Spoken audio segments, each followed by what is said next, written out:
Rank 10 has been gone for a month, must have been aliens, that makes sense. And I say yes. Aliens. Over many decades, the fascination with both real and fictional astrobiology made the concept of extraterrestrial visitors a massive media magnet, spreading into a huge number of beloved franchises, as well as some mistakes we will never be able to put behind us. Naturally, the idea of violent interplanetary travelers makes for excellent card game adaptability, seeing how it offers possibilities for many unique playstyle quirks to spice up the game state, as well as a massive amount of media to take design inspiration from. So how did Konami fuck it up? Alright, jokes aside, they didn't exactly make too many mistakes with aliens, given the fact that most of their cards seem to be at least okay for their time period. However, we need to put emphasis on the time period part, because the overall archetype is older than the average modern player of this game, and seeing how aliens kept getting support even in the year 2016, their playstyle right now is about as clear as a random black spot in the Hubble Deep Field. Space humor! So, let's dive right into this black hole and see what aliens can and can't do in the first Rank 10 non-worthless archetype review. Let's call this one,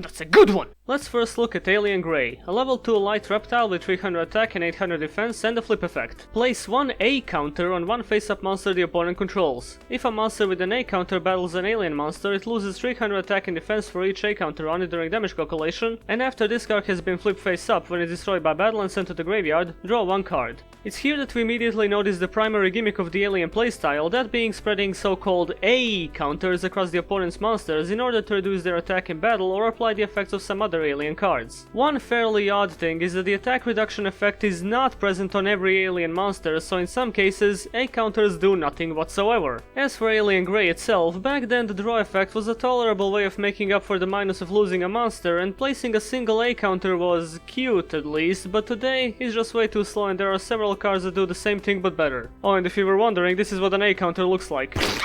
Now that we outlined their playstyle, let's look at the alien monsters level by level, starting off with the level 1 tuner, Alien Ammonite. It has 500 attack and defense, and when it's normal summoned, you can special summon one level 4 or lower alien monster from your graveyard, but destroy during the end phase. Being made around the beginning of the synchro era, Ammonite sacrifices any relation to the alien playstyle in favor of the new hip and hot synchro circle jerk, but regarding its actual effect for what it is, let's be honest, it's probably one of the best archetypal tuners in history. Not many tuners in the game, let alone ones that are this old, can brag about being able to fetch back a monster from the graveyard for an immediate synchro play, and the usefulness of Ammonite was only made even stronger with the release of the new alien spell, which we'll get into later, as well as some handy outside support in the form of Sage with Eyes of Blue and Mausoleum of White. Sadly, given the fact that the only alien synchro is a somewhat outdated level 5, Ammonite's applicability is slightly dampened by the sheer amount of time that has passed since it was released. I mean, look at that beard, this guy's been through a lot. You'd think ancient alien technologies would include the barbershop at least. Still though, it gives its archetype some very handy and varied synchro access, occasionally enabling a crystal wing even, so running it at any less than 3 is usually a silly idea. Next one up is not exactly an alien monster, but the artwork, theming, and the icky, sticky, yucky, sucky indicated might as well be, so here's Interplanetary Invader A, a level 1 reptile with 0 attack and 500 defense, and you gain control of any monster that attacks this face-up attack position card at the end of the battle phase. Needless to say, unless your opponent is a complete fucking idiot, nobody sane will ever attack into this. You could use all-out attacks or Battle Mania to force the opponent into attacking it, but in the words of the great Arc 5 philosophers of our time, you'll still take the damage! If this is what people have to deal with in case of an alien invasion, well, literally just walk around them and they can't do anything. Next monster, Alien Psychic is a level 1 dark reptile with a whopping 200 attack and a magnificent 100 defense. It's changed to defense position when it's normal or flip summoned, and prevents monsters with A counters from attacking. Maybe if you had some super consistent ways of counter generation, this would have been considered okay back when it was released around 10 billion years ago. I also like how they went out of their way to give it as much protection as the bottom half of a condom, given the fact that the only thing it saves you from is taking damage, since its defense is about as pathetic as its attack. You put that chair down, you're not fooling anyone. Faker! Next up is an absolute treat of a monster. You may recognize this adorable fellow from some older videos on the channel. In fact, it's the 3rd time he's being brought up. So welcome back, Alien Infiltrator. He's a level 2 Earth reptile with 800 attack and 500 defense, and once per turn, he can move to an adjacent unoccupied monster card zone. That's how you know it's gonna be a good effect. If no spell, trap or monster card on your opponent's side of the field is in the same column as this card, it can attack your opponent directly. What's that smell? Oh, it's a box of Cyberdark Impact on fire. Just keep it going, move along. I think I said enough about this masterpiece of design a year ago and I don't feel like repeating myself. The columns of the game have been smashed along with the pillars of our hearts. Don't take it too literally, nobody really cared about the column mechanics. What are columns anyway? I'm pretty sure people put their cards like diagonally these days. I mean, did you see those Pendleton players? It's ridiculous. Is Alien Infiltrator even real? Alien Mars is a level 3 fire reptile with 1000 attack and defense, and it negates the effects of all monsters with A counters on them except for itself. Pretty good effect, which would have been welcome on the boss monster as opposed to a scrawny piece of shit attack Space Gremlin. It's somewhat of a funny combo with Psychic, even though you still have to rely on other cards to distribute A counters, but as handy as the effect can be, the fact that it's placed on such an easy to run over monster makes it extremely hard to consider running in this day and age. Look at them orb titties though. Alien Dog, who as we can see in the artwork has just finished goring a literal living being, is a level 3 light reptile with 1500 attack and 1000 defense and the following effect. When you normal summon an alien monster, you can special summon this card from your hand. When you do, place 2 A counters on face-up monsters your opponent controls. Sometimes I see people build synchro aliens without Dog and I honestly wonder if they're okay. Not only does Dog add some much needed swarming to the archetype as well as access to higher level synchros in combination with Ammonite, but also simple yet effective counter generation, making it an excellent choice for the more counter-focused builds. If the archetype had more level 3 monsters other than Dog and Mars, he could also serve as decent rank 3 fodder, which is admittedly still possible if you're in a pinch and you have 2 dogs in your hand. The only downside I could bring up is that he doesn't have the standard alien 300 stat reduction per counter, but the cards you combo him with usually make better use out of the counters he places. I personally never avoid the chance to run it, seeing how it opens up so many options for the archetype. A good doggo, now stop eating people!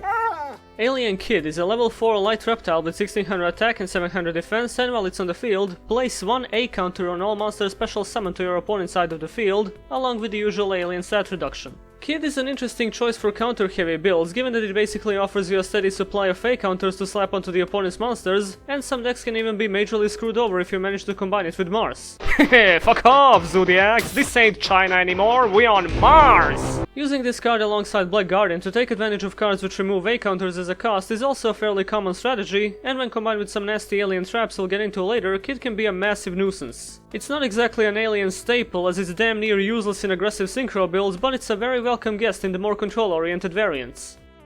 Alien Hypno is a level 4 water, no, bad frog, back to the dungeon. Reptile with 1600 attack and 700 defense, and it's a Gemini monster because it was made during a time when Konami was trying to convince people normal summoning can still be viable. Its Gemini effect is that during your main phase you can select one monster your opponent controls with an A counter and take control of it while you control this card, but during each of your end phases you have to remove one A counter from that monster, and if you can't, that monster is destroyed. Honestly, this is genuinely a really good effect, simply bogged down by the fact that you have to normal summon this guy twice to apply it. But thankfully, Konami was high as balls one day, and that's how Catalyst Field came to be. In case your deck is sufficiently capable of throwing A counters around on a turn-by-turn basis, you might want to consider running Hypno along with this field spell, which frankly gives the Alien field spell a run for its money, but we'll get to that. Hypno is a product of its time, admittedly a surprisingly good one, so just the fact that you could get in on some dirty monster stealing by employing new support for a 10-year-old gameplay mechanic makes it worth running for the style points if anything. Alien Hunter is a level 4 water reptile.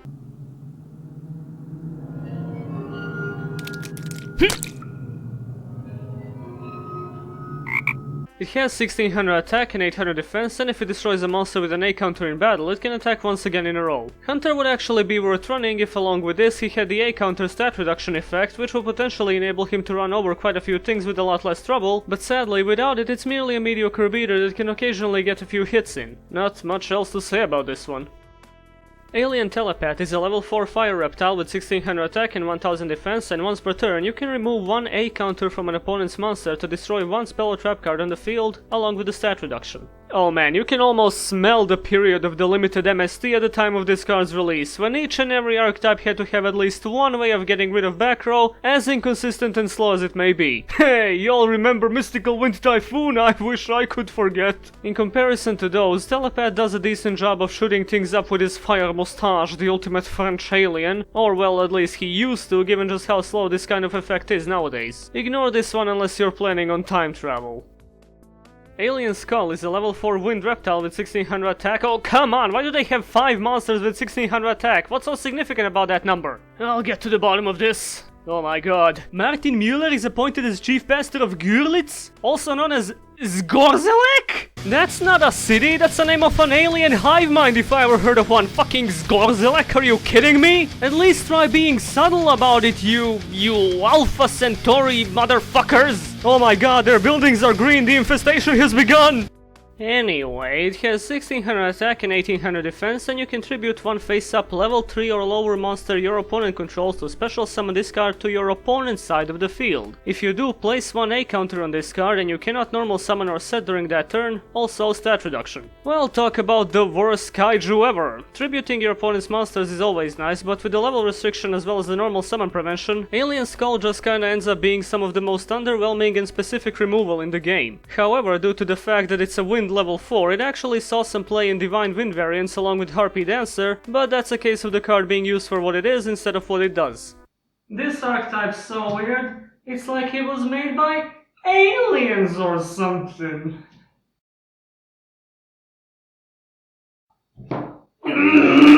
Alien Warrior is a level 4 Earth Reptile with 1800 attack and 1000 defense, and when it's destroyed by battle and sent to the graveyard, place 2 A counters on the monster that destroyed it. Also check out them stat reduction ronies. Coming off from Skull, Alien Warrior is refreshingly basic. Good stat line for a level 4, decent effect which can get your plays ready for the next turn, and in combination with a certain spell card of theirs, he can keep reviving himself every time after being destroyed in battle. On top of it all, he's also a good target for Ammonite, so he's most often ran a 3 in basically any alien variant. Much like the next monster, cause if you thought Warrior was basic, here we have a normal monster, Alien Shock Trooper. He's a pretty beefy 1900 beater as well as another very good target for Ammonite, but also running 3 of them assures a safe use of Rescue Rabbit for an easy rank 4, as well as an unexpected die to swarm the field a bit faster. Alongside Warrior and Ammonite, 3 copies of Shock Trooper make for the most standard alien engine on which to build a deck upon. Another card which would likely be a staple if it wasn't for its goddamn level is Flying Saucer Musiki. What, as opposed to a diving saucer? It's a level 5 machine with 1000 attack and 2000 defense, and during each of your draw phases, you can add one alien card from your deck to your hand instead of conducting your standard draw. This is an effect that would be absolutely perfect for a field spell, not a level 5 with the stats of a level 4. If it was a lower level, it would still be ridiculously easy to run over before applying its effect, and if the stats were higher, it would still need a tribute, and aliens don't exactly have consistent access to tribute fodder. It's a neat idea, executed absolutely terribly. Alien Overlord is a level 6 Dark Reptile with 2200 attack and 1600 defense, and you can remove 2 A counters from anywhere on the field to special summon him from your hand. Once per turn, you can place 1 A counter on each face-up monster your opponent controls. He also has a stat reduction, but you can only control 1 Alien Overlord. As you may assume, this one's actually pretty good. Fairly easy special summoning condition, good counter spreading, decent stats considering the stat reduction effect will enable him to run over quite a few things, but it's a shame you can only control 1 because otherwise the deck would have access to a small rank 6 engine. Running Overlord is strictly player preference as he can most certainly brick in a lot of situations, but if you're confident enough in your deck's ability to spit counters around consistently, Overlord can help with swarming, beatdown as well as the occasional synchro play since he doesn't take away the normal summon. I like having 1 or 2 in my deck, but I'm not a very good player, so you should probably not do what I do. This guy has a gun chest, a chest gun. Alien Mother is another level 6 Dark Reptile, this one with 2300 attack and 1500 defense, and if it destroys a monster by battle and sends it to the graveyard, special summon that monster to your side of the field at the end of the battle phase. When this card is removed from the field, all monsters that were special summoned by this effect are destroyed.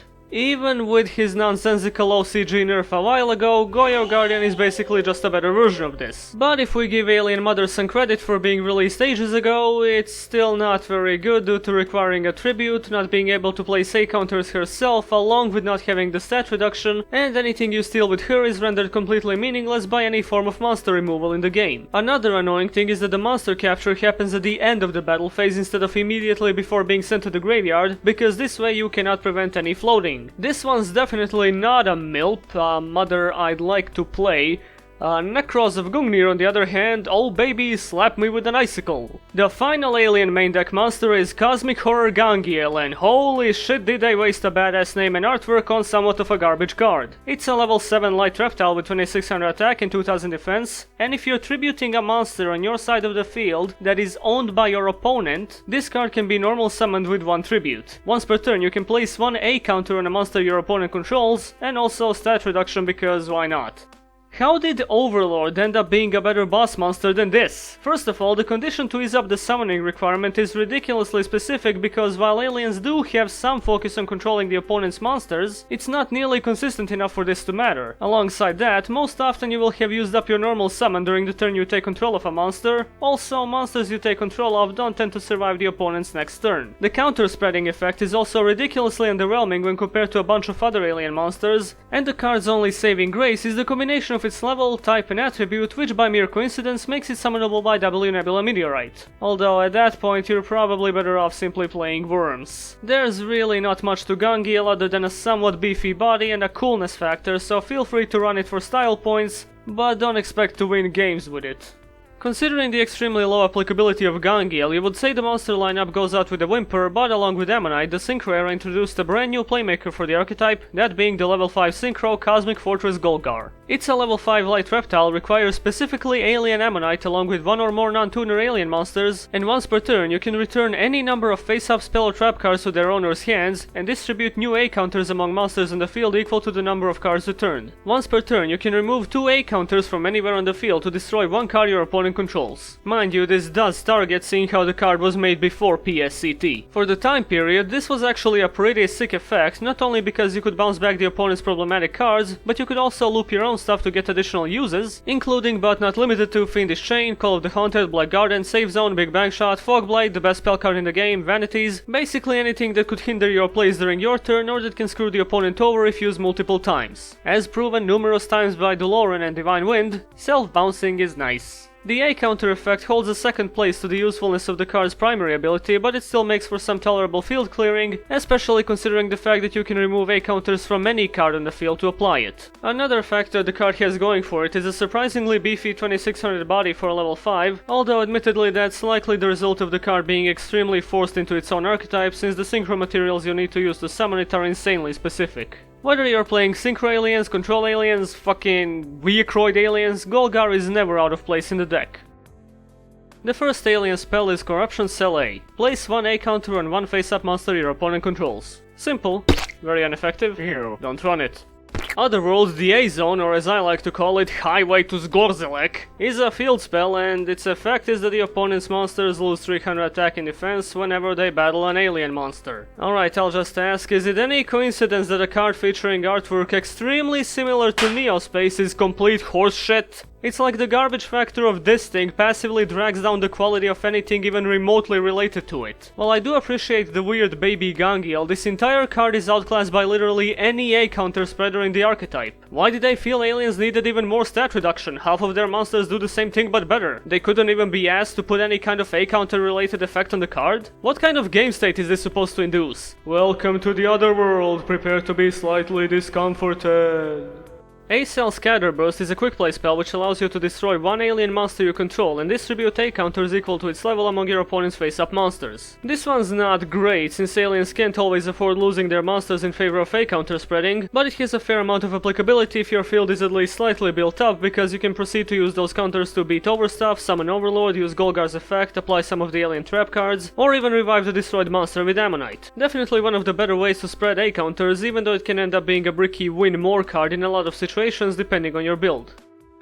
A-Cell Recombination Device is the newest piece of alien support from Invasion Vengeance, and it's a quick play that allows you to target one monster on the field, send one alien monster from your deck to the graveyard, and if you do, place A counters on that monster equal to the level of the sent monster. During your main phase, except the turn this card was sent to the graveyard, you can banish this card from the graveyard, add one alien monster from your deck to your hand. It's not exactly what was necessary for aliens in order to come back to relevance, but it does efficiently make up for the archetype's very bothersome lack of searching and effective counter spreading. It basically sprays a monster with counters on the spot, usually 4 but occasionally a 6 6 if you're dumping Overlord. Along with that, it sets up your graveyard so that Ammonite could be put to work next turn, and speaking of which, that Ammonite can now easily be searched, admittedly after waiting a turn. The necessity of having to wait for an entire turn for the search is the least favorable aspect of this card, but I guess they were really strongly against the idea of a 1-card level 5 synchro, even though it forces you to run aliens and we have much worse things in the game anyway. Still though, Recombination Device is definitely a staple no matter the build, seeing how it synergizes with pretty much any kind of alien deck you're going for. Their last quick play is Mysterious Triangle, featuring an uncomfortable looking Gangiel orgy, and it lets you destroy one monster on the field with an A counter on it, and then special summon one level 4 alien monster from your deck, but it's destroyed during the end phase. I'm not sure what to say about this one other than it's just kinda great. It destroys any monster on the field as long as it has at least one A counter on it, including the opponent's monsters. It's a quick play, so combining it with Recombination Device or even Scatterburst can result in decent disruption, and it nets you a monster which you can either use to extend your plays during your turn or prepare it for an Ammonite once it gets destroyed at the end of the opponent's turn. If you're not running a build exclusively focused on the Synchro monster, I don't see how you could go wrong with a few copies of Triangle. Its only downside is that you may not always have the resources to do anything with the monster you summoned, or you may be lacking A counters to activate the card, but situations like this are fairly rare and not enough to disregard running the card. A Cell Breeding Device is a continuous spell that lets you put one A counter on one face-up monster your opponent controls during each of your standby phases. At the time of its release it was tolerable, even though it's literally just a worse Cloudy and Squall. Occasionally it can be useful in control aliens, but the overwhelming presence of back row removal in the modern game makes it barely worth considering. Please don't let them breed. A Cell Incubator is a continuous spell, and its effect is the following. Each time an A counter is removed from play by a card effect, place one A counter on this card. When this card is destroyed, distribute the A counters on this card among face-up monsters. I get the idea behind it, but it's insanely impractical. Making backup counters is a neat concept which could have potentially made for a pretty useful card, but Incubator is bogged down by needing to be destroyed in order to do anything with them. To argue in its favor, it could make Overlord easier to summon as well as let Golgar use the popping effect without having to bounce anything back, but again this is relying on a kind of A counter removal synergy the Archetype doesn't have much of. And this here is where we keep the babies. Soon, Timothy, you will also grow up and become pack filler trash just like the rest of your family. Their last spell card is Code A Ancient Ruins. Each time a face-up alien monster is destroyed, place one A counter on this card. Once per turn you can remove 2 A counters from anywhere on the field to special summon one alien monster from your graveyard. There are two kinds of people, ones that run 3 copies of this and ones that run 0. Also this guy, but we don't talk about him. In slower formats, Ruins was a pretty amazing card since it could easily circumvent a board wipe and allow you to come back from a beatdown, but it also synergizes with a huge number of alien cards due to being able to remove counters from anywhere on the field. Recombination Device dumps an alien which you can instantly revive, Scatterburst basically loses its cost, Alien Dog Loki becomes an Ammonite, Alien Warrior turns into Colossal Fighter, and the best part is that the revival isn't even level specific, so if you wanted to, you could use it on Overlord, Golgar, even Mother if you felt like it, but not Gangiel cause he looks at people funny during social gatherings. I really wish this was the effect of that dipshit field spell, but still, Ancient Ruins is a very helpful card, although if you're running a build focusing on turboing out the Synchro monster to use it for loops, you might not wanna run any of these, much like some of the other alien support cards.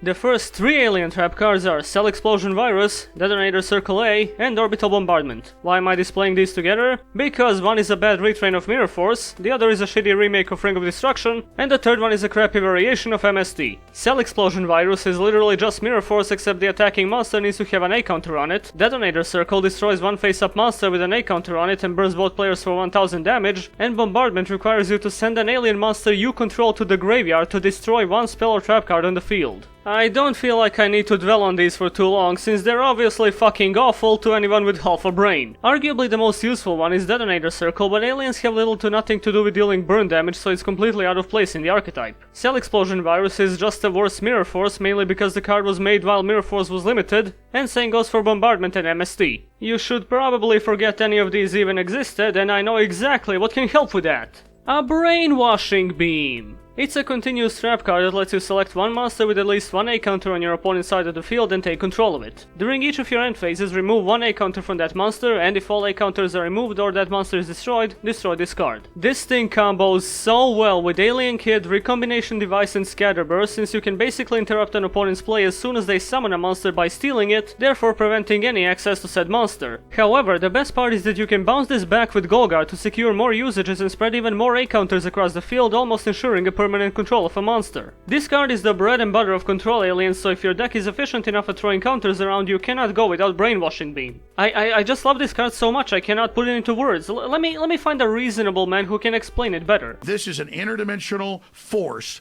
that wants to influence us to build something that absorbs us and kills us. A card similar to Brainwashing Beam is Mass Hypnosis, another continuous trap which you can activate only while you control an alien monster. Select and take control of up to 3 of your opponent's monsters that each have A counters on them. This card is destroyed during the end phase of the turn in which it's activated. A tad more situational than Brainwashing Beam, but potentially a lot more devastating. If you pull off an Overlord summon or Scatterburst, activating this should be no problem, and even though it gets destroyed at the end of the turn, this card can still be used for a decent amount of disruption during your opponent's turn. However, the downside of having to control an alien monster, as well as weaker applicability than Brainwashing Beam, may not be agreeable with everyone, so Mass Hypnosis just kinda ends up being occasional player preference.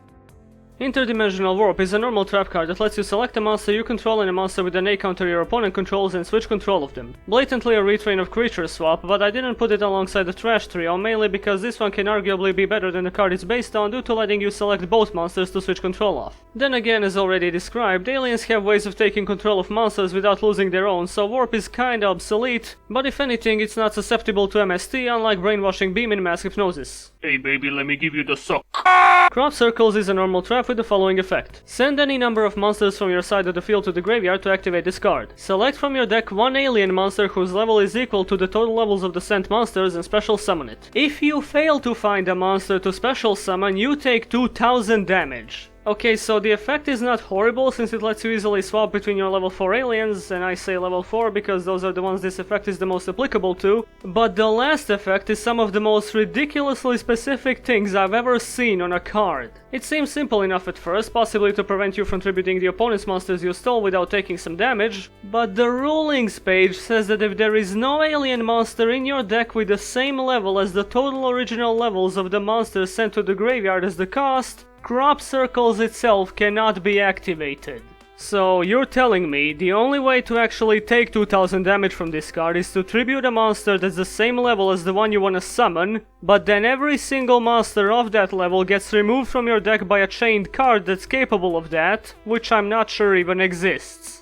Am I having a stroke? I think I'm coming down. It's an okay effect for the time. I wouldn't consider it worth running nowadays, and ignore the last sentence of the effect if you're prone to epileptic seizures. Planet Pollutant Virus is a normal trap that lets you tribute one alien monster to destroy all face-up monsters without A counters your opponent controls. Also, until the end of your opponent's third turn after this card's activation, place one A counter on each monster they summon. Field Nuke secures targets for brainwashing and beatdown, makes ruins even more useful. What's not to like? The cost of tributing one alien is basically nothing considering the outcome, so in a deck focusing on A counters, playing one or two of these can lend some pretty decent results. Something I also appreciate is the congruency between the artwork, effect and name of the card, which makes for some ominous implications regarding the lore of the aliens, a theme present in most of their other support cards, which really brings a level of immersion into the archetype. And the final alien card is Alien Brain, another normal trap. When a reptile type monster you control is destroyed by battle with an opponent's attacking monster and sent to the graveyard, take control of the opponent's monster and it becomes reptile type. Well, who would have thought generic reptile support involving permanent control of an opponent's monster? Obviously, I don't think I need to describe why this is a good card, even though the modern format is a bit too fast for it to work, but I do want to point out some fun facts, such as Alien Brain is the only spell or trap card with alien in its name, but it's not direct alien support. However, it's the only spell or trap card searchable by Flying Saucer Musiki, which is an alien support card, but not an alien card. And that's what I consider the card game equivalent of inbreeding. Overall, aliens may not be amazing, but certain combinations of their better cards show immense potential. Their consistency is heavily boosted by Brilliant Fusion and King of the Feral Imps, as well as Recombination Device. Their attack values are mediocre and their removal options are varied but fairly limited due to their old age. Their comeback ability usually relies way too heavily on top decks of very specific cards, and Ancient Ruins isn't quite enough to do anything by itself. They have no discernible protection whatsoever, but the various loops of the Golgar engine, as well as the mind control shenanigans of the A counter builds show great versatility. Here is a decklist focused more on the synchro side of aliens, employing the Blue Eyes engine, and here is a more A counter focused build if you wanna go ahead and try mind breaking people just like in your comics about sad pandas. Mind you, these aren't the definite alien builds, but basically starting points to get introduced to the archetype. I feel like aliens did the best they could with the counter mechanic considering their age, but sadly that age is precisely the fatal blow to their usefulness. I love the aesthetic and lore of this archetype, and I'm pretty happy Golgar builds had several tops a few years ago, so I would love seeing this archetype brought back to relevance. I need a send-off. Hey, alien guy, summon some alien music.